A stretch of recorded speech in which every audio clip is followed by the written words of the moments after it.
రాజంపేట్ అనే ప్రాంతానికి వెళ్ళమన్నారు. in Kadapa district. I don't know now whether it is become a district, but it's still there beyond Kadapa. ఇప్పుడు కడపలో ఉందా ఎక్కడ ఉందో, కానీ అప్పుడు ఆ సమయంలో కడప దాటి వెళ్ళాలి రాజంపేట్ అనే ప్రాంతం. Then అయితే there used to be one couple, Dr. Henry and Mrs. Henry in Rajampet. అయితే రాజంపేట్ లో డాక్టర్ హెన్రీ మిస్సెస్ హెన్రీ గారు ఒక జంట ఉంటున్నారు. They were Malayali couple. వారు మలయాళం చెందిన జంట. They served in the army. వారు ఆర్మీలో పనిచేసినట్టు After retirement, రిటైర్ they అయిన began to practice in Rajampet. వారు రాజంపేట్ లో తరఫీదు చెందుతున్నారు. They have a very big compound, much bigger than this, double or triple than this. ఇప్పుడు మనకు కలిగిన దానికంటే చాలా పెద్ద కాంపౌండ్, ఆవరణము 3 రెట్లు బహుశా ఉండొచ్చు. A very big compound, very big bungalow. చాలా పెద్ద బంగ్లా అది, చాలా పెద్ద కాంపౌండ్ అది. And the church used to gather in their house. అయితే సంఘముగా వారి ఇంటిలో కూడుకొని వచ్చేవారు. Now Baksin wrote a letter to them. అయితే వీరికి దాని బక్సింగ్ గారు లెటర్ రాశారు. One English man by name John Stewart is coming, look after him well. ఒక ఇంగ్లీష్ వ్యక్తి వస్తున్నాడు, అతని పేరు జాన్ స్టీవర్ట్ గారు, మీరు ఆయన గురించి చూసుకోండి అని లెటర్ రాశారు. I was only 22 years. అప్పటికి నా వయసు 22 సంవత్సరాలు మట్టికే. But yet Baksin took so much of care. అయినప్పటికీ బక్సింగ్ గారు చాలా పట్టించుకునేవారు. Those days there was no train to Rajampet. From Hyderabad there was no train connection. Hyderabad నుండి ఆ రోజుల్లో రాజంపేటకు వెళ్ళాలంటే డైరెక్ట్ ట్రైన్ లేవు. There was bus. బస్సే ఉంది. Morning 6 o'clock I boarded the bus in Hyderabad. Hyderabad లో ఉదయకాల సమయంలో 6 గంటలకు బస్ ఎక్కాను. Evening 7 or 8 o'clock I reached Rajampet. మరి సాయంకాలము 7-8 గంటలకు రాజంపేట చేరుకున్నాను. It became dark. అప్పటికే చీకటి అయిపోయింది. 4 brothers came to bus stand to receive me. 4 సహోదరులు ఆ బస్ స్టాండ్ కు నన్ను రిసీవ్ చేసుకోవడానికి వచ్చారు. I got down from the bus. నేను అప్పుడే బస్ దిగాను. I was looking here and there, anybody has come to see me. నేను బస్ దిగి నన్ను ఎవరైనా రిసీవ్ చేసుకోవడానికి వచ్చారో అటు ఇటు చూస్తున్నా. I saw 4 brothers there. అయితే అక్కడ గమనిస్తే 4 They సహోదరులు were looking to the bus, any foreigner will get out. అంటే Some foreigner white man. వారేమో బస్సులు వస్తున్నాయి కదా, ఎవరైనా ఫారెన్ తెల్లదోరేమో దిగుతాడేమో, వారు కూడా ఆతృతగా అటు ఇటు చూస్తున్నారు. నేనేమో తెల్లదొర కాదు, నల్లదొర దిగాను అక్కడ. So I went to them and met them. అయితే నేనే వెళ్ళి వారిని కలుసుకున్నాను. Then he said, "Are you John Stewart?"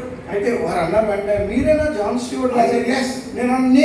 The Baksin said, "Englishman." మరి బక్సింగ్ గారు రాశారు కదా ఇంగ్లీష్ మ్యాన్ అని We చెప్పి. thought a white man is coming. అయితే మేము అనుకున్నాం తెల్లదొర అంటే తెల్లగా ఉన్న వ్యక్తి I'm a వస్తాడు. black man, I am John Stewart. So they took me home. అయితే నేనేమో నలుపుగా ఉన్నాను. సో మొత్తానికి What I'm నన్ను trying to say is name. అయితే నా ఉద్దేశం ఏంటంటే పేరు. Name, we give good names, thinking that our children will live according to their name. చూడండి, మనము మంచి పేర్లు మన పిల్లలకు వారు అలా జీవించాలని పెడుతుంటాం. While I was still in the womb of my mother, అయితే మరి తల్లి యొక్క గర్భంలోనే నేను ఉంటుండగా one preacher from England came to John Stewart. అయితే మరి ఒక బోధకుడు ఆయన ఇంగ్లాండ్ నుంచి వచ్చిన ఆయన ఇలా చెప్పినారు. సో ఈ పేరుతో వచ్చాడు, ఆయన ఈ పేరుతో వచ్చాడు. Then my mother felt, అయితే మా తల్లిగారు అనుకున్నారు, if a male boy is born, I will give him that name. నాకు మగ పిల్లవాడు కనుక పుడితే ఇదే పేరు నేను పెడతాను. There was one more neighbor, మేము స్టేషన్ మాస్టర్ అమ్మ అనేవాళ్ళము. Because her husband who used to work in station, even in the railways as the station master. అయితే ఆ దినాల్లో మా పక్కింటి పొరుగు వారు ఉన్నారు, వారిని స్టేషన్ మాస్టర్ అమ్మ అనిపించారు. ఎందుకంటే వారి భర్త గారు రైల్వే డిపార్ట్మెంట్ లో పనిచేస్తారు. So they all together they choose this name as John Stewart. అయితే వీరందరూ కలిసి జాన్ స్టీవర్ట్ అనే పేరుని వారు ఎంపిక చేశారు. Then Baksin also agreed and gave me that name John Stewart. He dedicated. అయితే 1952. అయితే 1952 సంవత్సరంలో బక్సింగ్ గారు కూడా ఈ పేరును అంగీకరించి నన్ను మరి ఆ పేరు పెట్టి ప్రతిష్ఠించారు. Thank God. అయితే దేవుడి వందనాలు. Though I am a sinner, నేను పాపినప్పటికీ, though I was living according to my own will and pleasure, నా యొక్క సుఖ సౌఖ్యాలు నా యొక్క చిత్తంలో నేను ఉన్నప్పటికీ Lord had mercy upon me దేవుడు ఎంతో నా పట్ల కనికరం చూపించాడు. and spoke to me from 1 Corinthians 6:19. 1 కొరింథీ 6:19 గుండా నాతో మాట్లాడాడు. You are not your own. నీవు నీ సొత్తు కాదు, You are bought with a price. నీవు మరి విలువ పెట్టి కొనబడినట్టు వాడు. Glorify God in your body, which is the temple of the Holy Spirit. దేవునికి ఆలయముగా ఉన్న నీ దేహముతో దేవుని మహిమపరచు. So that's how I was born again in the year 1967, month of August on 27th. August మాసము 27వ తారీఖున మరి 1967 సంవత్సరంలో నేను ఈ రీతిగా తిరిగి జన్మించే రక్షణలోకి వచ్చాను. Now it is 59th year since I am born again. ఇప్పుడు నేను తిరిగి జన్మించే 59వ సంవత్సరం.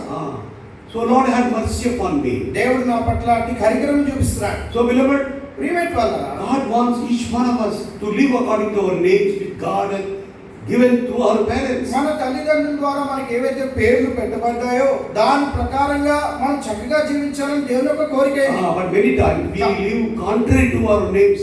అయితే చాలా సందర్భాల్లో మనకు పెట్టబడిన పేరు విరుద్ధంగా మనం జీవిస్తాం. ప్రేమ అని పేరు పెట్టుకున్నాం, ప్రేమనే ఉండదు, అంత హేట్రేట్ జెలసీనే. పేరేమో ప్రేమ అని ఉంటుంది, అంత ద్వేషము, మరి అంత కొట్లాటలు. గ్రేస్ అండ్ ప్రేమ, లో గ్రేస్ అట్ ఆల్. చూడండి, గ్రేస్ అని కృప అంటారు, ఆ గ్రేసే ఉండదు. మర్సీ అంటారు, మర్సీ కనికరమే ఉండదు. కనికరము మెర్సీ అని పెడతారు, ఆ కనికరం అనేది ఉండదు. పీస్ అని పెట్టుకుంటారు, నో పీస్ ఎట్ ఆల్. సమాధానం అనే పేరు ఉంటుంది కానీ సమాధానం ఎక్కడ ఉండదు. శాంతి అని పేరు కూడా శాంతి ఉండదు. శాంతి అనే పేరు కూడా పెడతారు, విశ్వాసి అని పేరుకుంటాడు, అవిశ్వాసమే. విశ్వాసి అని పేరు పెడతారు, ఆ వ్యక్తికి అంతా అవిశ్వాసం. So but intention is good. అయితే ఉద్దేశం మంచిదే. But we must endeavor to live according to the name God has given to us through our parents. అయితే దేవుడు మన తల్లిదండ్రుల ద్వారా మనకు అనుగ్రహించిన పేరుకు తగ్గట్టుగా మనం I జీవించాలి. don't know who gave that name to this man Onesimus. అయితే ఒనోసిము అనబడే వ్యక్తికి పేరు ఎవరు పెట్టారో తెలియదు కానీ Maybe Philemon himself has given when he bought. బహుశా ఫిలోమోను తీసుకొచ్చినాడు కదా, ఆయన పెట్టాడని He అనుకుంటున్నాను. is a godly man, he wanted him to be useful to him. ఆయన మంచి దైవత్వం కలిగిన వ్యక్తి కాబట్టి ఆయన ఉపయోగించుకోవడానికి